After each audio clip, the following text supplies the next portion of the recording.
Hello दोस्तों, जय हिंद। उम्मीद आप सब लोग मस्त होंगे, अपनी पढ़ाई में व्यस्त होंगे। चलिए, आप सभी लोगों का एग्जाम भी नजदीक है। दिल्ली पुलिस कांस्टेबल का एग्जाम 14 तारीख से शुरू हो रहा है, आपको पता भी है, ठीक है ना। और एसएससी के भी एग्जाम अब सबसे ने कैलेंडर जारी कर ही दिया है। एक साल का समय एसएससी सीजीएल सितंबर अक्टूबर तक हो रहा है ना। सीएसएसएल उसके पहले होगा, एमटीएस उसके पहले होगा। तो सभी एग्जाम आपके सामने आने वाले हैं। जीटी का भी एग्जाम आपके सामने आएगा अगले साल, आपको वो भी देखने को मिलेगा। और उत्तर प्रदेश कांस्टेबल दरोगा का भी, यानी वैकेंसी है। आपको बस क्या करना है, मेहनत करना, तैयारी करना है, ठीक है ना। ठीक है, वैकेंसी जब अभी आएगी अपने नियत समय पर आ जाएगी। आपका काम क्या है, उस समय तक तैयार रहना, सबसे ज्यादा जरूरी वही है। चलिए तो शुरू करते हैं। क्वेश्चन का प्रैक्टिस किया जाए मैथ का, और साथ साथ में आप लोग भी लगाए और आप लोग भी लगाएंगे, ठीक है। चलिए, इसमें कई दिनों तक क्लास नहीं चल पाया था, कुछ इश्यू था, लाइट का इश्यू, ठीक है। चलिए, क्लास कंटिन्यू रहेगा आपका। तो क्वेश्चन क्या है, पहला क्वेश्चन जरा देखिए क्या करा। एक वृत्ताकार परिपथ का आंतरिक परिधि 1408 मीटर है और परिपथ 7 मीटर चौड़ा है। 6 रुपया प्रति वर्ग मीटर परिपथ को समतल करने की लागत क्या है। देखो, यहां से क्वेश्चन को कैसे क्लियर करते हैं। सबसे पहले देखा था ना कि पूछ क्या रहा है, वहीं से पता चलता है, कुछ आइडिया मिलता है। जैसे क्या पूछ रहा है, जरा देखो, कह रहा 6 रुपया प्रति वर्ग मीटर। क्या बोल रहा है, 6 रुपया प्रति वर्ग मीटर। मात्रा क्या है, वर्ग मीटर। इसका मतलब है क्या ज्ञात करना, हमको क्षेत्रफल ज्ञात करना। क्या ज्ञात करना है, क्षेत्रफल। अगर कहा था 6 रुपया प्रति मीटर, ठीक है, तब क्या ज्ञात करना रहता, तब परिधि ज्ञात करना रहता। ध्यान देना इस बात का, ठीक ना। इसका मतलब देकर हमको क्या ज्ञात करना है, क्षेत्रफल ज्ञात करना। चलो, अभी को आ रहा वो लगाएंगे, नहीं आ रहा तो जरा देख लो। देखो क्या क्वेश्चन करने का मतलब क्या है, अभी लगा लोगे। देखो कह रहा एक वृत्ताकार परिपथ की आंतरिक परिधि 1408 मीटर है। मतलब समझो, देखो ये वृत्त है, ठीक है जी, और इसी की परिधि दे रखा है। अब वृत्त की परिधि होती क्या है, परिधि क्या होती है, 2 पाई आर। क्षेत्रफल क्या होता है, पाई आर स्क्वायर। अभी ज्ञात कर लिया जाएगा ना। परिधि कितनी दे रखी है, 1408। 2 गुणे 22/7 गुणे आर। यहाँ से आर की वैल्यू निकाल लेंगे, है ना।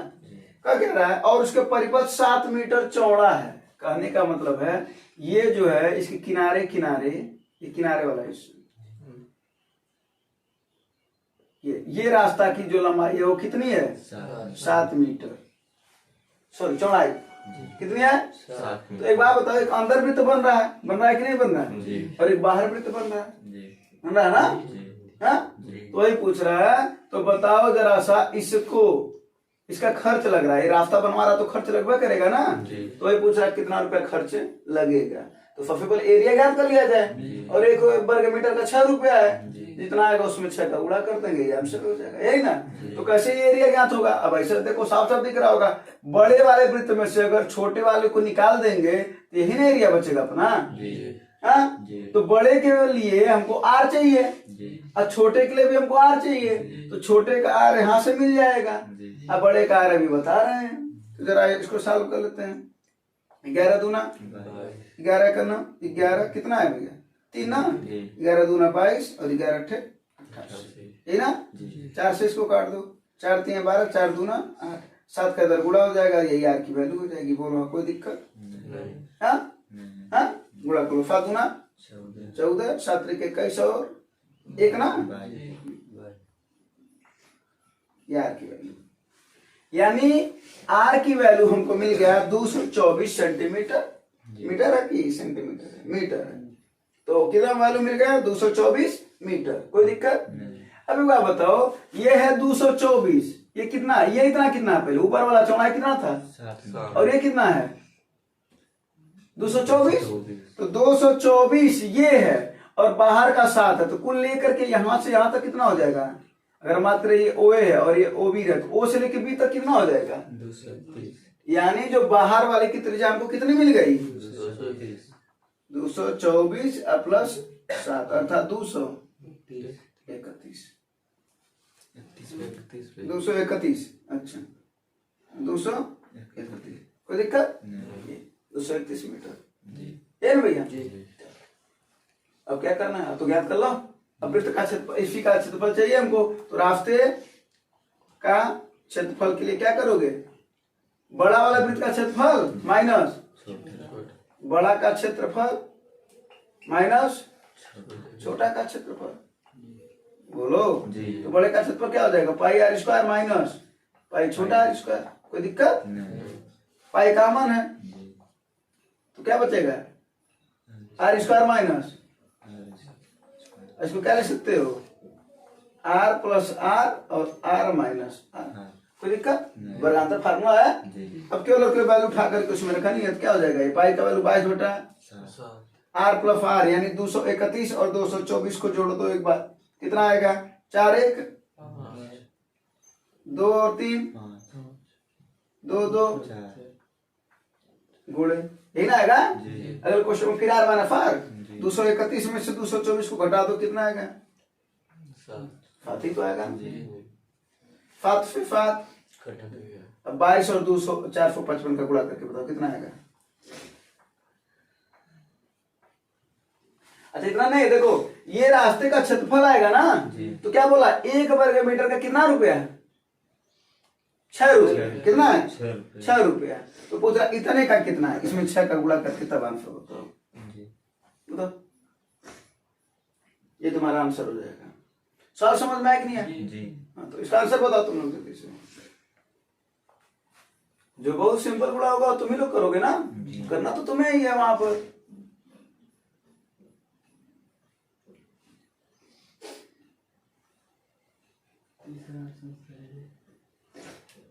बाईस गुणे 455 गुणे 6, पहले 22 और 6 का गुणा करो, फिर 455 का गुणा करके जल्दी बताओ कितना है? 60 कितना आ रहा है? 59,880। बाकी लोगों का फ्लो गुणा करते हो।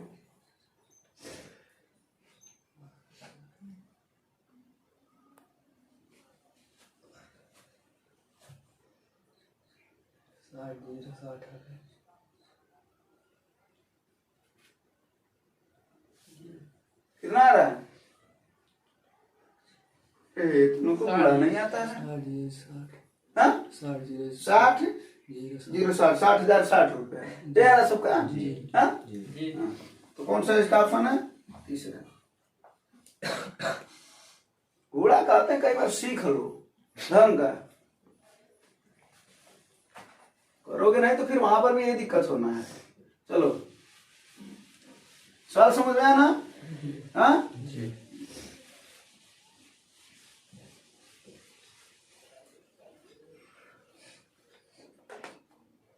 चलो अगला सवाल देखो। ए की आय बी की आय से 80% अधिक है, यदि ए की आय में 20% की कमी होती है तो और बी की आय में 60% की वृद्धि होती है, तो कह रहा है कौन सा कथन सत्य है? ये तो बस जो बात कह रहा है उसको करते जाओ। कह रहा ए की आय है और बी की आय से, यानी यहाँ पर ए रखा था और यहाँ पर क्या रखते हैं? ये रखा था, है ना? ए की आय बी की आय से 80% अधिक है, यानी ए की अधिक है बी की कम है, तो अगर इसको 100 मान लेते कितना हो जाएगा? 180, है ना? फिर अगले बार में क्या कर रहा है? यदि ए की आय में 20% की कमी होती है, यानी ए की आय कितना हो गया? 20% कम होगा तो कितना रह गया? तो 18 8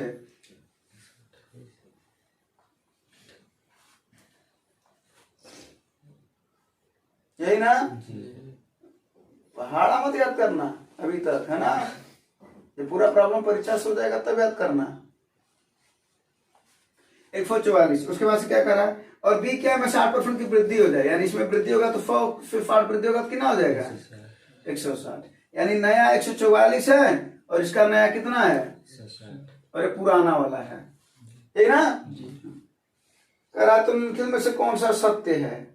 अब देखते। करा बी की आय ए की आय से 11 से 1/9% अधिक है, बी की आय अधिक है। हाँ जाहिर सी बात अधिक लग तो रहा, लेकिन देखते हैं कितना % अधिक है कि नहीं है। और देखते हैं कितना है, इन लोगों का अंतर है। बट किससे कर रहा है? बी की आय ए की आय से, ए की आय से यानी 1/44, जिससे तुलना किया था वही नीचे होता है। गुड़े 16 9 100/9 को क्या बोलते हैं? 11 से 1/, यानी पहला कथन सत्य है ना? बस बाकी और कुछ तो है नहीं देखने का काम। अगर वही पूछता कि यहाँ पर पूछा ना कि ए की आय बी की आय से कितना कम है, ये अधिक वाला, सॉरी, ए की आय बी की आय ए की आय से कितना अधिक है, इतना है। अगर पूछता है ए की आय बी की आय से कितना कम है, तब कितना हो जाता है, तब 16 किसे तुम क्या रहा, बी की आय से 16/160 गुणे 100, तो कितना अधिक है 10%।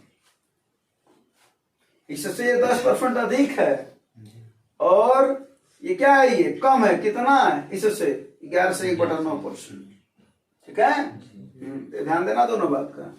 होता था दोनों सवाल में दे दिया होता और कथन में बना दिया होता, कथन 1 सही है, कथन 2 सही है, दोनों सही है ना। हाँ, चलो अगला फल लगा।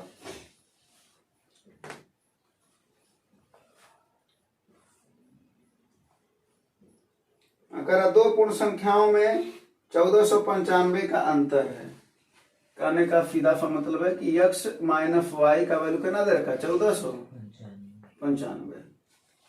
करा जब बड़ी संख्या को छोटी से विभाजित किया था, मान लेते हैं कि x यहाँ पर क्या है, बड़ी संख्या है, x क्या है, चलो इधर देखो सवाल,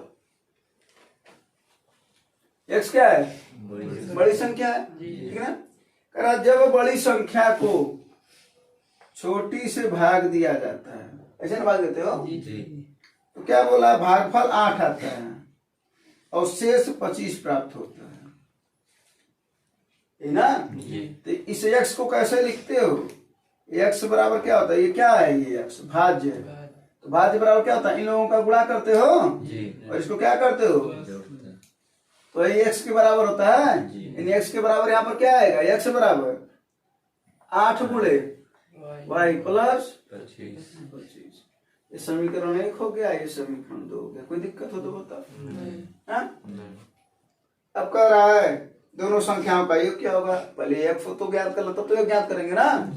अब x का वैल्यू उठा करके समीकरण 1 में पटक दो, तो x की वैल्यू कितनी है, 8y प्लस 25, और ये ऑलरेडी माइनस वाई है ही, अरे भाई x की जगह पर हमने इतना रख दिया है ना, बराबर 1495।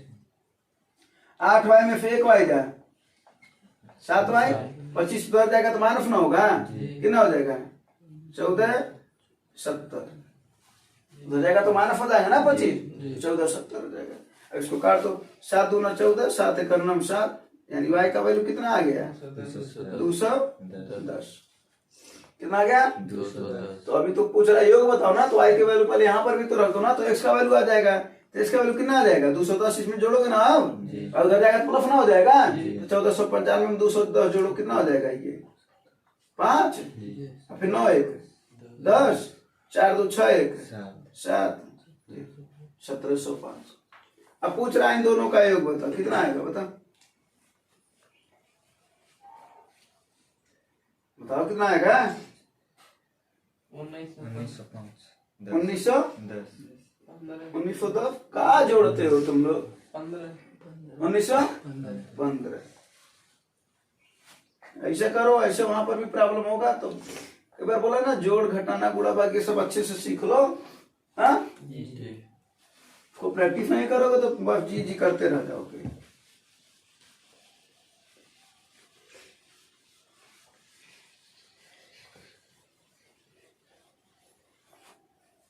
चलो फल देखो, एक निश्चित धनराशि साधारण ब्याज पर, देखो ऐसे सवाल में कभी भी जब भी देगा तो ध्यान देना, और ये सवाल ना टाइप वाला फल अक्सर करके पूछा जाता है, ठीक है। तो ऐसे सवाल में क्या करना है, सबसे पहले फल को पढ़ लेना है, ठीक है, अच्छी बात है, पढ़ लिया। उसके बाद ऐसे सवाल में क्या करना, हमको रेट पता चल जाए तो काम बन जाए अपना। क्या पता चल जाए, रेट। अब दर पता करने के लिए हमको ये पता करना पड़ेगा हमको ब्याज कितना मिल रहा है ना, और ब्याज देखने के लिए हमें देखेंगे कि कौन कितने साल में कितना हो जा रहा है, फलाना ब्याज हर साल बराबर होता है, वही काम इसमें हो रहा है। अब देखो क्या हो रहा है, जरा देखो 3.5 साल में कितना हो रहा है, ये 10,257। अब 5 साल में कितना हो रहा है, उसको हम ऊपर लिख दिए हैं 11,310, ठीक ना। एक बार बताओ, ये हो जाता है का मतलब मिश्र धन दे रखा है और ये समय दे रखा है। अगर बात किया जाए 3.5 साल में इतना हो जा रहा, 5 साल में इतना हो जा रहा, तो जाहिर सी बात है 1.5 साल में कुछ तो बड़ा होगा। और देख लेते हैं 1.5 साल में कितना बड़ा है, समझ गए भाई? 3.5 साल में इतना, 5 साल में इतना, तो देखते हैं 1.5 साल में कितना हुआ होगा। जाहिर सी बात है 5 साल वाले में 3.5 वाले को घटा देंगे 3.5 साल वाले को, तो पता चल जाएगा ना 1.5 साल में कितना रुपया मिला हमको। तो कितना हो जाएगा? 10 में 7 जा, 10 में से 5 जा, ना बचा, ये 0 हो जाएगा। और ये कितना? 1013 ये ना। अब अपने को कितने साल में ब्याज मिल गया? 1.5 साल में। कितने साल में? हमेशा ध्यान देना ऐसे साल में कि हमको 1 साल का ब्याज चाहिए। कितने साल का ब्याज चाहिए? 1 साल का ब्याज मिल जाएगा, तुरंत रेट हमको मिल जाएगा। तो सबसे पहले 1 साल का ब्याज ज्ञात करो, और साथ साथ में हमको रेट के साथ साथ यहाँ पर हमको मूलधन भी चाहिए। क्या चाहिए? अब एक बात बताओ, ये 1.5 साल में इतना रुपया हुआ है, बोलो। तो जाहिर सी बात है 3.5 साल में अगर इतना रुपया हुआ है, अगर हम 3.5 साल का ज्ञात कर लें और घटा दो उसमें से, तो यहाँ पर हमको क्या मिल जाएगा? पी की वैल्यू मिल जाएगी, मूलधन। नहीं समझे? अरे भाई 3.5 साल में इतना रुपया हुआ है, हमको पता चल जाए 3.5 साल रुपया में 3.5 साल में हमको कितना ब्याज मिल रहा है। अगर ये पता चल जाए कि 3.5 साल में हमको कितना ब्याज मिल रहा है, वही ब्याज अगर इसमें से घटा दे विफर्धन में से, तो मूलधन पता चल जाता है। तो 3.5 साल का ब्याज ज्ञात कर लिया जाए। तो 3.5 साल का ब्याज ज्ञात करने के लिए पहले 1.5 साल का नहीं है, 6 महीने का पहले ज्ञात कर लो, क्योंकि 1.5 साल का तो कैसे ज्ञात होगा भाई? तो ये कितने 6 महीने होंगे इसमें? 3 कितना होंगे? इसको 3 से भाग कर दो, तब पता चल जाएगा हमको 6 महीने का। तो भाई ये 3 तो 6 महीने का है ना, तो 1 6 महीना ज्ञात करने के लिए 3 से भाग दे देंगे, तो 1 6 महीने का पता चल जाएगा। कितना हो जाएगा? 3 त्रिका ये होगा, 3 5 15 300 ये ना भैया। यानी 1 साल का कितना, सॉरी 6 महीने का कितना मिल रहा है? तो हमने बोला था 1 साल का यहीं पर ज्ञात करके रख लो। तो 1 साल का कितना मिल जाएगा? 702 रुपया। यहाँ तक समझ में आया कि नहीं आया? वो बेसिक में बड़े आराम से बता रहे हैं ताकि चीजें समझ में आए, ठीक है ना। तो हमने 1.5 साल का निकाल लिया, तो 6 महीने का हमने निकाला। 6 महीने का 351, तो 1 साल का है 702 रुपया। अब एक बात बताओ, चाहे 3.5 साल का निकाल लो ब्याज, और चाहे 5 साल का निकाल लो, दोनों कर सकते हो। क्या निकालना यहाँ से आसान है? 5 साल का, और नहीं तो 3 का गुणा करके फिर 6 महीने वाला 351 और जोड़ देना, तो 3.5 साल का निकल जाएगा। और इसी में से घटा दोगे तो मूलधन आ जाएगा, वो भी उतना आएगा। 5 साल का निकालोगे तो गुणे कितना कर दोगे इसमें से? 5। तो 5 साल का अपने को ब्याज कितना मिल जा रहा है? 7 5 35, 5 दूना 10, 3500 ये ना आएगा, कोई दिक्कत? अब 3510 रुपया 1100, अब हमको मूलधन चाहिए, तो 11,310 में से 3510 घटा दें तो हमारा क्या मिल जाएगा? 13 में 5 जाए 8 ना, यहाँ पर क्या बचा? 10, 10 में 3 जाए, अपने को क्या मिल जाएगा? मूलधन। ये बात समझ में आया कि नहीं है भाई? 5 फलिया में इतना रुपया हो जा रहा है, तो 5 फलिया का बेजवा नाम को मिल रहा है। अगर वही बेजवा घटा दे तो अपने को मूलधन पता चल जाएगा। मूलधन पता चल गया कितना है?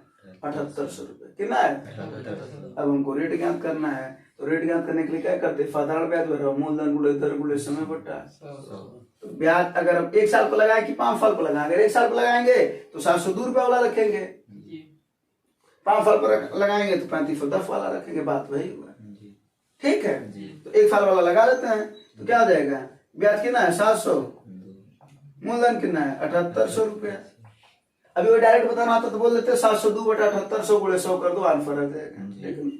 तो 702 बराबर 7800 गुणे 1 साल का। अब हमको दर ज्ञात करना है, मूलधन गुणे दर गुणे समय बटा 100, यही ना। 0000 कट जाएगा, कट जाएगा ना। ये कटेगा क्या? इसे कटेगा, 3 से कट जाएगा, कितने बार में कट जाएगा? ये 78 दाम 780, 78 घटा तो 9 बार में कट रहा है। ये आर का वैल्यू कितना हो जाएगा? 9%। देखो 78 दाम 780 और 9 बार में पढ़ोगे तो 78 घटा दोगे तो 780 में 78 घटाओगे तो 702 ना आएगा। यानी आर का वैल्यू कितना मिल गया? 9%। कितना मिल गया? 9%। अभी हमको आर की वैल्यू मिली है। सोच रहे हो सवाल बहुत ज्यादा बड़ा है।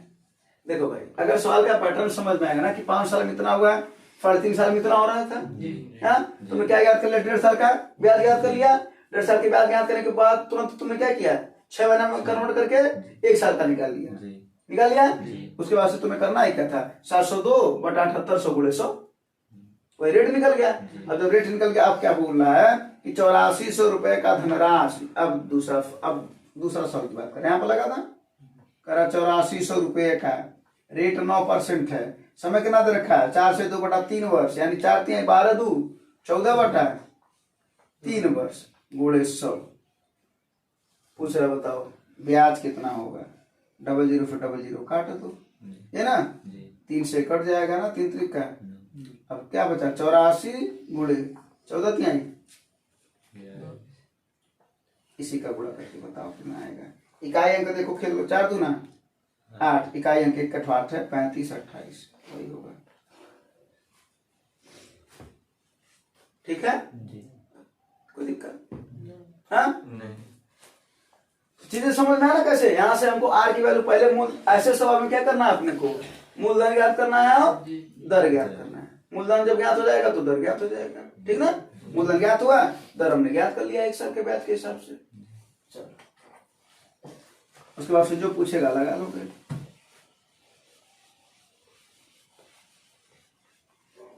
तुम लोग का कैलकुलेशन स्लो है, बता दे रहे। परीक्षा में अगर ऐसे करोगे तो काम नहीं बन पाएगा, निश्चित नहीं बन पाएगा। न तुम लोग को ढंग का पढ़ाना याद है, न वर्ग याद है, न प्रतिशत की वैल्यू याद है, न गुणा भाग फास्ट कर पाते हो। और कई बार बोलते प्रैक्टिस करो, तो उसको भी नहीं करोगे। अगला फल देखो करा, एक ठोस धातु को घनाभ को पिघलाया जाता है और गेंद बनाई जाती है। पूछ रहा संख्या बताओ।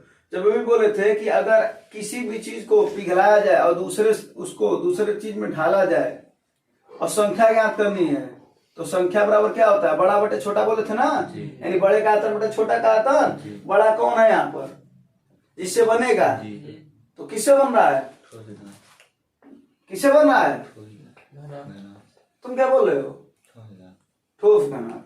वो क्या होता है, ठोस घनाभ, घनाभ ही होता है ना। घनाभ का आयतन बटे क्या बनना आ रहे हो, गोले का आयतन।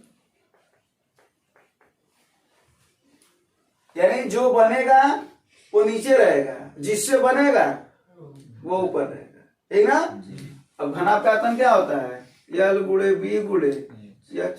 गोले का आयतन क्या होता है बताओ, गोले का आयतन क्या होता है बताओ। हाँ, ऐसे पढ़ाई कर ही रहे हो, कोई चीज याद नहीं करना, याद हो जाएगा तो दिक्कत है ना। कल हम पूछेंगे इसी क्लास में, और याद होना चाहिए, आते ही पूछेंगे। 4/3 पाई आर क्यूब। कई बार फार्मूला बोलते हैं कि फार्मूला तैयार करे दो, फार्मूला नहीं तैयार आएगा तो सवाल कैसे लगा लोगे, क्या बात आप 25 में करोगे, क्या ट्रिक लगा लोगे इसमें। लंबाई कितनी है 32 गुणे 36 गुणे 44, 4/3 गुणे 22/7 गुणे। आर की वैल्यू कितनी है, 12 सेंटीमीटर त्रिज्या की ठोस गेंद बनाई जा रही है। तो आर की वैल्यू कितनी है 12, तो कितनी बार हो जाएगा 3 बार। इसी को सॉल्व करना है। 11 दूना और 11 चौके 4 तिहाई, 3 से 3 कट जाएगा, यही ना। 4 दूना 8 है ना, 8 चौके है ना, फिर 4 तिहाई और 12 तिहाई, क्या बचा मात्र 7। ये छलांग लगा के कहाँ चला जाएगा, कितनी गेंद बनेंगी 7 गेंद बनेंगी। सब कट गया, मात्र ये 7 बचा है, 7 ऊपर चला जाएगा जिसके बट्टे में, इसके बट्टे में है ये ना।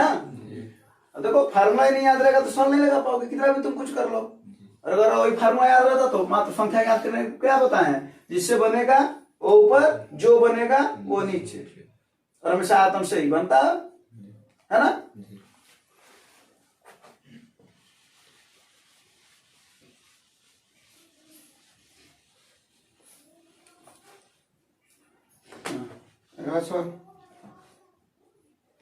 एक वस्तु का बाजार मूल्य 640 रुपए है। बाजार मूल्य माने अंकित मूल्य, ठीक है। एक व्यापारी 20% लाभ अर्जित करता है और 40% की छूट देना चाहता है, क्रय मूल्य बताओ। बताओ इसका आंसर बताओ, इसका तो बताइए कि थे कि जिस सवाल में चारों नाम एक ही आया तो वो कॉन्सेप्ट एक ही है। अंकित गुणे 100 माइनस छूट बटा 100, ये विक्रम मूल्य होता है। टकराए पर हमको क्या होती है, या तो लाभ होती है या तो हानि होगी। लाभ होगा तो जोड़ेंगे, हानि होगा तो घटाएंगे, बटा 100, दोनों बराबर होता है। बात खत्म। कितना आंसर है? 320। बाकी लोग का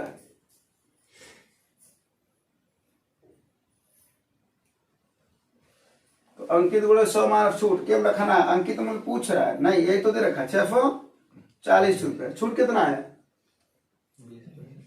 छूट कितना है? 40। पढ़ोगे नहीं सवाल। 100 में से 40 60। क्रय मूल्य ज्ञात करना है। लाभ हो रहा है कि हानि हो रहा है? लाभ हो रहा है कि हानि हो रहा है? कहा नहीं बोलते हो? तो कितना हो जाएगा ये? 120। 0 से 0 काटो, 6 दूना 12, 2 से कट जाएगा, कितना हो जाएगा? 2 3 6, यानी क्रय मूल्य कितना आ गया? 320 रुपये। इतना नॉर्मल कैलकुलेशन भी नहीं आ रहा है कॉन्सेप्ट बताने के बाद। कॉन्सेप्ट है कि अंकित मूल्य पर हमेशा क्या मिलता है? छूट मिलता है। क्या मिलता है? और क्रय मूल्य पर क्या होता है? लाभ या हानि होता है। ठीक है।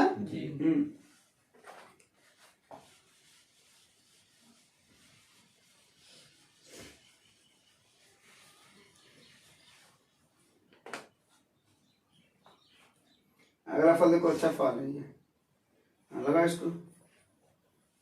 पाइप ए और बी एक टैंक को क्रमशः 20 और 30 घंटे में भर सकते हैं, जबकि सी खाली कर रहा 10 घंटे में।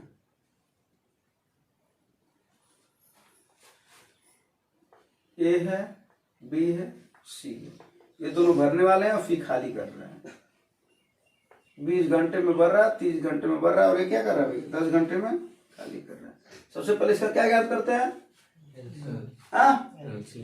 क्या याद करते हैं? एलसीएम कितना देगा? 20 30 और 10 का, ये इसका पूरा काम होता है। फिर क्या याद करते हैं? उनकी क्षमताएं, क्षमता बराबर क्या होता है? कार्य बटा समय, कितना हो जाएगा? 3। 60 बटा 30 कितना हो जाएगा? इसका कितना हो जाएगा? ये सब दोनों भरने वाला है और ये लास्ट वाला खाली करने वाला, यही ना?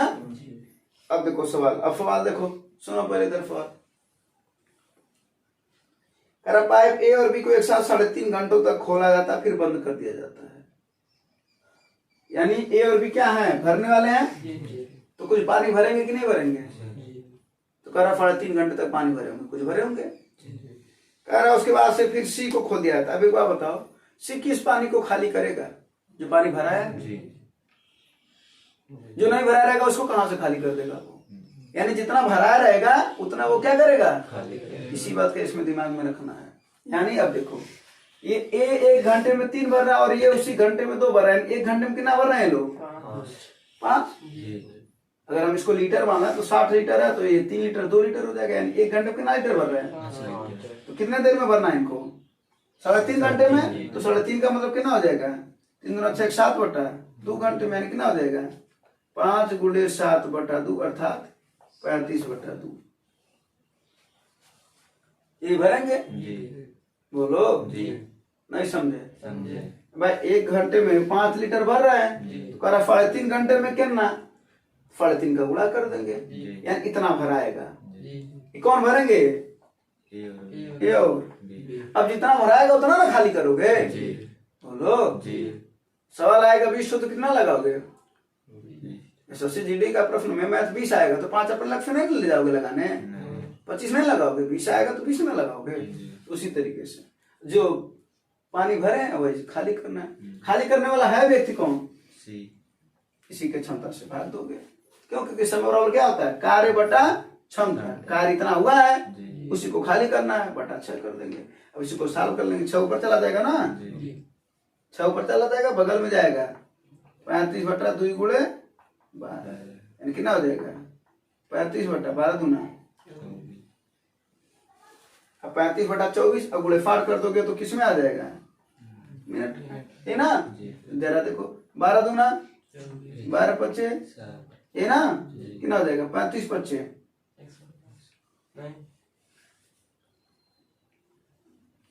कितना आएगा? ये 35 पच्चे 175 बटा 2, है ना। तो बता कितना आएगा 175 बटा 2 कितना घंटा कितना मिनट।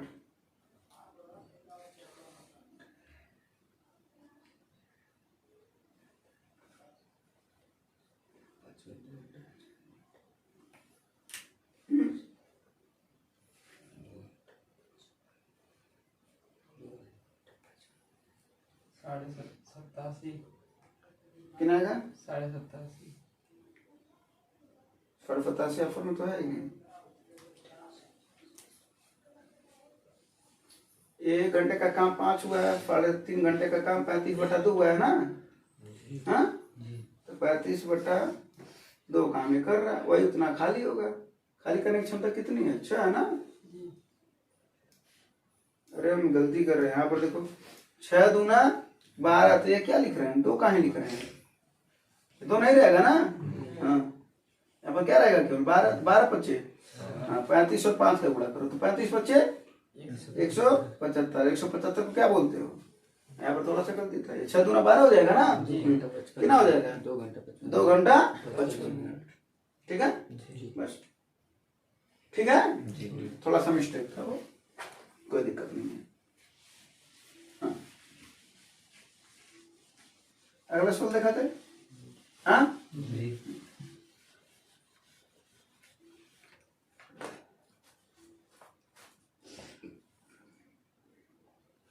देखो ऐसे गलतियां हो जाती हैं। मान लो हमसे यहाँ पर गलती हो रही है, इसको तो हम सुधार लेंगे। हाँ परीक्षा में गलती होगी तो ऐसे कैसे सुधार पाओगे, फिर अगली परीक्षा मिलेगी सुधारने के लिए, है ना। कैलकुलेशन को सही करो सभी लोग। हाँ करा देखो, एक दुकानदार ने एक वस्तु को 13% लाभ पर बेचा। यदि वो इतने रुपए अधिक में बेचता तो उसे k% का लाभ होता, तो वस्तु का क्रय मूल्य अगर इतना है तो k का मान बताओ। सबसे पहले देखो वस्तु का क्रय मूल्य दे रखा है ना, तो उसका विक्रय मूल्य निकाल लो। 13% लाभ पर बेच रहा है, कास्ट प्राइस कितना है 700, तो सेलिंग प्राइस पहले निकालो, पहला वाला सेलिंग प्राइस, तो कितना हो जाएगा 720 पर कितना % का फायदा हो रहा है, तो 113 हो जाएगा ना। 113 बटा 0000 कर जाएगा, इसका गुणा करके बता कितना आएगा। 72 का 113 गुणा करो, 72 का 113 में गुणा करो,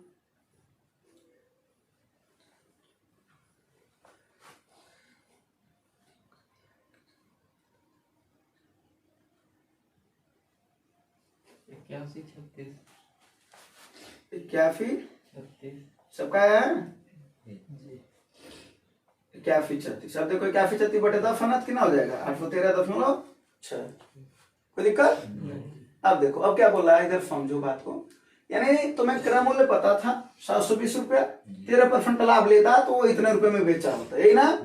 अब क्या बोल रहा है 86 रुपये 40 पैसा अगर अधिक में बेचता तो उसे k% का लाभ होता है। यानी इसको इतने रुपए में नहीं बेच रहा है, 86.4 रुपए और में बेच रहा है, यानी 86 ना। हाँ यानी ये नया एसपी है अगर देखा जाए तो। नहीं समझे सवाल, भाई सेलिंग प्राइस पर ये था, तो बोला इतने रुपए अधिक में बेचना चाह रहा है वो, तो बेचवाओ उसको। तो क्या हो जाएगा 6 4 10 के 0 1 आया, दफनों को उधर उसको खत्म कहानी। 6 3 9 1 8 9 1 8 1 ले दे करके सेलिंग प्राइस कितना है 900 रुपये। कितना है 900 करा, उसे k% का लाभ होता। अब एक बात बताओ सीपी कितना था, नया क्रय मूल्य विक्रय मूल्य कितना है, कितने रुपए का फायदा हो रहा है यहाँ से यहाँ, कितने रुपए में गुड़े 00 18 18 72। नहीं समझे, बोलो कोई दिक्कत। हाँ अगला फल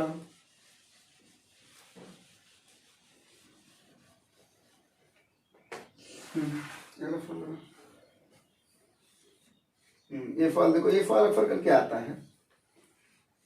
इस सवाल में पहले ये समझ लो कि सवाल आता कैसे, और उसको पहले समझ लेते हैं, फिर उसके बाद उसका ढांचा समझ लेते हैं, फिर देखते हैं। कहता है सवाल कि ऐसे 3 संख्या दिया रहता है और कहता है कि शेषफल समान बचे, फिक्स सवाल होता है, ऐसे ही आता है, अंक बदल जाएंगे, ढांचा वही है, सेम है, ठीक ना। तो क्यों ना इसको समझ लिया जाए, बार बार अगर कहीं कहीं आता हो तो। कहता 3 कोई संख्या दी रहेंगी, कहता शेषफल क्या बचे, समान बचे, शेषफल क्या बचा, तो ऐसे कंडीशन में क्या करना है तुम्हें, सबसे पहले जो काम करना है वो 3 अंक जो है ना, वो 3 अंकों को लिखवा दो हमको जरा। पहला कितना है 900, फिर कितना भैया 1637, फिर कितना है 2345। सबसे जो पहला काम करोगे इसमें, जो पहला काम करोगे क्या करोगे, बड़े में से हमेशा छोटे को घटाओगे। समझना ध्यान से बात, क्या बोलना है, बड़े में से छोटे को घटाओगे। तो पहला काम कंडीशन क्या हो जाएगा, 1637 में से कौन घटेगा, 988। दूसरा कंडीशन क्या बनेगा, 2345 में से किसको घटाओगे, 1637। और तीसरा कंडीशन क्या बनेगा, 2345 में से 988। तो अब इसके बाद क्या करेंगे, इन लोगों को घटा लो, है ना। यानी सबसे पहला कंडीशन हमने क्या किया, हमेशा बड़े में से छोटे को घटाया। इसके अलावा कोई और कंडीशन हो सकता है क्या, नहीं हो सकता ना। बस बड़े में से हमेशा छोटे को घटाना, माइनस करते जाओ तीनों का। जब तीनों का यहाँ पर जो संख्याएं आएंगी, बताओ क्या आएंगी, उनका क्या ज्ञान करना, मौसा ज्ञान करना। क्या ज्ञान करना है, यानी मतलब समापन। ठीक है। अगर पूछता है कि वो संख्या कौन सी है, या इसकी वैल्यू पूछता है, तो वही आंसर होता है जो आता है यहाँ पर। लेकिन उसने क्या बोला, शेषफल बताओ कितना है, तो उस संख्या से किसी एक में भाग दे देना, जो आएगा वो आंसर है। आज समझ में आया, समझ में आया तो पहले बताओ इसका, घटा के बताओ इसका पहले कितना है 749। दूसरे का कितना है 708। तीसरे का कितना है,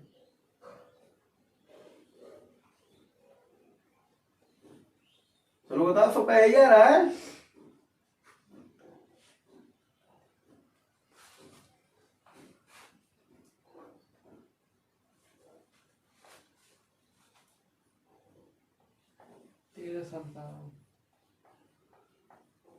बाकी सब सही है, हाँ।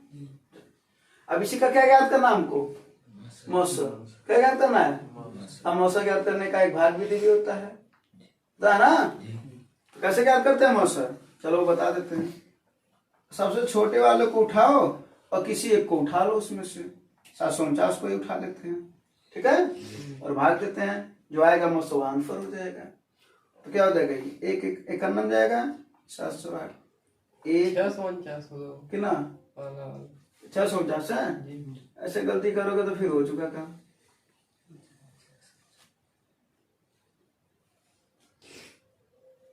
अपने करना पड़ेगा, हाँ। तो कितना हो जाएगा 649 से भाग दो 708 का, है ना। तो कितना बार में जाएगा, एक बार में कितना हो जाएगा 649। 18 में से 9 जा 9, यहाँ पर कौन बचा 9 बचा ना, 9 में 4 जा बस, और यहाँ पर कुछ बचा है, फिर से भाग दोगे, है ना। कितनी बार में जाएगा, एक बार में। 14 में से 9 जा, यहाँ पर कुछ नहीं बचा, यहाँ पर 59 है ना। फिर 59 को उतारोगे यहाँ पर, फिर इस बार 59 को उतारते हो ना, कितने बार में जाएगा। कौन काटा है, जो काटता है वही क्या होता है, उसका मौसा होता है। तो क्या होता है, इसी 59 से तुम इसको काट लेना, पूर्ण रूप से कट जाएगा, ठीक है। अब अगर पूछा होता है कि वह संख्या बताओ, वो महत्तम संख्या कौन सी है जो इन लोगों को काटे हैं तो शेषफल समान आए, तो आंसर क्या होता है। लेकिन उसने ये नहीं पूछा, यार ये सवाल भी पूछ सकता था।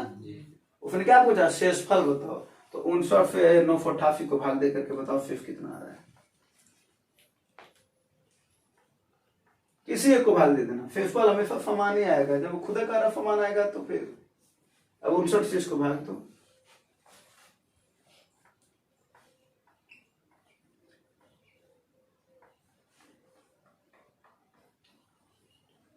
फिर ये कितनी बार में जाएगा, ये 6 बार में, 7 बार में।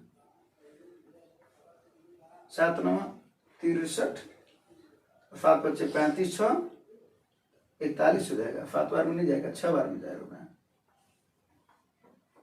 6 9 54, 4 आया 5, 6 पच्चे 30, 5 35, 4 9 44, यही आंसर है। इसका आंसर कितना होगा? शेष कितना बच रहा है? इसमें 2 सवाल है, ध्यान देना। सर का पैटर्न समझ में आना, क्या करना है? क्या करना है? सबसे पहले बड़े में से हमेशा छोटे को घटाना है, फिर 3 अंक इस टाइप, 3 संख्या इस टाइप का पा जाओगे, फिर उनका क्या ज्ञात करना है? मौसा। अगर पूछेगा वो संख्या कौन सी है जिससे काटने पर समान शेषफल आ रहा है, तो आंसर जो मौसा है वही आ जाएगा। अगर पूछेगा कि शेषफल बताओ, तो उससे मौसा से कि इन लोगों को काटना है, इसको नहीं काटने लगना है, तो पूर्ण रूप से कट जाएगा, ठीक ना? हाँ, इससे काटना तो शेषफल देखोगे हमेशा क्या बचेगा? 44 यहाँ पर आया ना, यहाँ पर भी 44 आएगा, यहाँ पर भी वही आएगा, ठीक है? तो दिक्कत? चलो पैटर्न समझ में आया ना? अगला फल देखते हैं।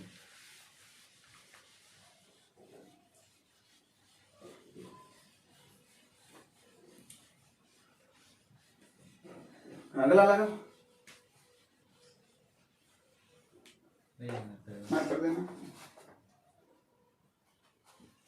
हाँ, क्या है ये? रीना की व्यय उसकी बचत से 300% अधिक है। कोई दिक्कत नहीं है। ऐसे सवाल में बोले था ना, क्या लिख लेना है? आय लिख लो, व्यय लिख लो और बचत लिख लो। तुरंत एक काम करो, जो आय व्यय वाला सवाल है तुरंत क्या करना? आय व्यय बचत लिख लो। लिख लिया? अब आप पढ़ते हैं क्या कर रहा है? रीना की व्यय उसकी बचत से 300% अधिक है।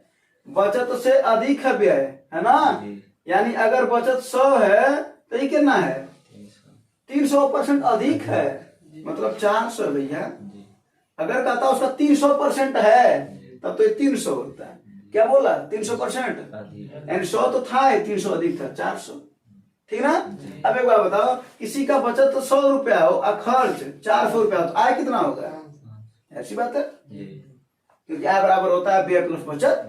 जिन नाम कमाएंगे तो खर्च और बचत को जोड़ दिया जाए तो आय हमारा आ जाता है ना? अब अगली बार में क्या करना है? उसकी आय में 30% की वृद्धि होती है। आय में कितने % की वृद्धि? इधर देखो, 500 में कितने % की वृद्धि? 30, तो 130 ना हो जाएगा। तो 13 पच्चे 65, यानी कितना हो जाएगा नया वाला? 650, ये नया वाला है ना? हाँ, आओ अब इसमें चलते हैं। करा और बचत में 20% की वृद्धि हो। बचत में कितना का वृद्धि हो? 20% का, यानी ले देकर के कितना आ जाएगा ये? 120। अब एक बात बताओ, अगर तुम्हारी आय 650 है अब बचत तुम्हारी 120 है, तो व्यय कितना होगा? तो जाहिर सी बात है 650 में से 120 घटा दोगे, कितना आ जाएगा? 530 आएगा क्या? ये ना आएगा?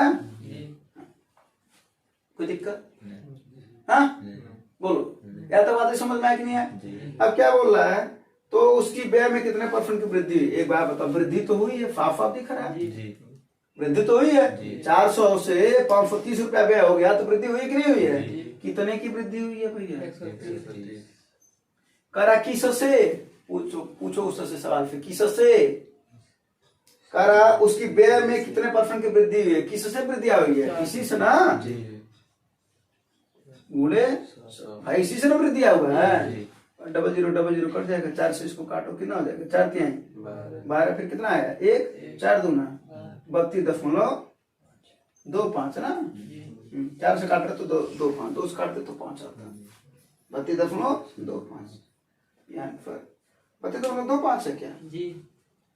तो यहाँ पर क्या आ रहा है? 32.5, 32.25 है नहीं। 4 3 12, गलत हो। 4 3 12 1, 4 2 8 2 आ जाएगा ना, तो 4 5 20 ना आ जाएगा। हमें लग रहा है 1 बच रहा है यहाँ पर, गलती हमें से 2 बार हो गया। 32.5%, ठीक है? हाँ कोई दिक्कत?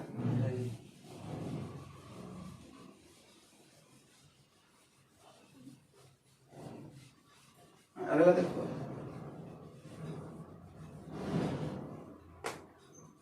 आज का लास्ट सवाल है ना। ये सवाल अक्सर करके आता है, और सवाल का भी बड़ा बेसिक मेथड बता देते हैं पहले, उसके बाद फिर इसका ट्रिक भी बता देते हैं, शॉर्ट मेथड बता देते हैं, ठीक है ना? हाँ जरा देखो इधर, एक बात को समझो। कह रहा है जब कोई संख्या समानुपात में होती तो क्या होता है? कराना समानुपात में। तो समानुपात में क्या होता है, जैसे मान लो ए बी सी डी, अगर ये समानुपात में तो क्या होता है जानते हो, ए बटा बी बराबर सी बटा डी, यही क्रम चलता है अगर समानुपात में हो तो।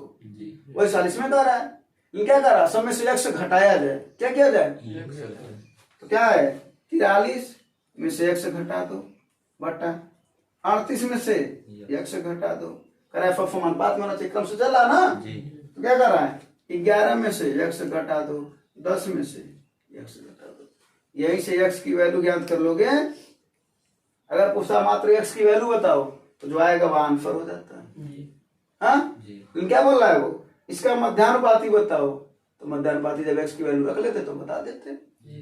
हाँ लेकिन अगर इसी सवाल को हमको जल्दी में लगाना है तब हम क्या करेंगे, जरा देखते हैं। देखो क्या है, ये 43 है, हाँ और यहाँ पर क्या है 38, क्रम से लिख लेना है, ऐसे लिखना है 43 फिर यानी पहला दूसरा फिर तीसरा यहाँ पर लिखना, तीसरा कौन है 11 ना, 11 और चौथा 10।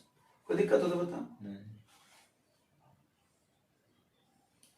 काम क्या करना, देखो पहले इन लोगों का गुणा करना है, तो 43 और 10 का गुणा करोगे कितना आ जाएगा 430, ठीक है। फिर 38 और 11 का गुणा करोगे कितना आएगा, 38 दाएं 380 और 38 से का नाम 38 418 है ना, 418। पहले लाइन में क्या किया, इन लोगों का क्या किया गुणा किया ना। दूसरे बार में क्या करना है, इन्हीं लोगों को जोड़ना है, यानी 43 और 10 53, 43 10 और 38 और 11 49। बात समझ में क्या किया है, पहले लाइन कभी भी अगर कहेगा x घटाया जाए तो समानुपात में हो, तो हमेशा क्या करना, पहले उसको पहला दूसरा तीसरा चौथा, जैसे ऑप्शन में लिखा होता ना ए बी सी डी, उसे लिख दिया। फिर क्या करना, पहले लाइन में तीसरी तीसरा पहले गुणा करना है, और फिर बाद में उन लोगों को इसका भी क्या करना है गुणा करना, फिर बाद में जो जोड़े हैं उनका अंतर ले लो और जो गुणा किया उनका भी अंतर लेना है, लेकिन जो जोड़े हैं उनका अंतर नीचे रहेगा, यानी 53 और 49 का अंतर कितना होगा भैया, वो कहाँ रहेगा नीचे, कहाँ रहेगा, और जो गुणा किए वो ऊपर रहेगा, तो इसका भी अंतर लेना। तो 430 में से 18 जाए चाहते हैं, ये जो 3 है यही x की वैल्यू होगी, 3 क्या होगी, यानी अगर पूछा होता है x का मान बताओ तो x का आंसर कितना हो जाता है। समझ में आया कि नहीं, पहले बात ये बताओ। नहीं तो ये वाला बेफी मेथड है, यहाँ से सॉल्व कर लेना, तिरछे तिरछा गुणा करके x की वैल्यू यहाँ से निकाल लेना, बात हो जाएगा। ठीक है भैया, अच्छा। लेकिन ये x की वैल्यू थोड़ी पूछ रहा है, ये क्या पूछ रहा है, मध्यानुपाती बताओ, है ना। तो सबसे पहले हमें 5x प्लस 1 का वैल्यू ज्ञात कर लें, कितना हो जाएगा 5 या 15 1, फिर किसका वैल्यू ज्ञात करना है 7x प्लस 4 का, 7 के 21 4, यानी किसका क्या पूछ रहा है, मध्यानुपाती। मध्यानुपाती होता क्या है, अगर दो संख्या a और b है तो उनका मध्यानुपाती क्या होता है, करणी में भी। अगर दो संख्या a और b है उनका मध्यानुपाती पूछा क्या हो जाएगा, करणी में। तो क्या हो जाएगा भैया, करणी में 16 गुणे 25, यहाँ से कौन बाहर निकलेगा 4, यहाँ से आंसर है इसका आंसर होगा। ठीक है, कोई दिक्कत परेशानी समस्या प्रॉब्लम तो समझ में आया ना, और आप लोगों को भी समझ में आया होगा। और कैलकुलेशन थोड़ा आप लोग भी मजबूत करिए और आप लोग भी कैलकुलेशन थोड़ा सा मजबूत करिए, ठीक है ना। धन्यवाद, जय हिंद।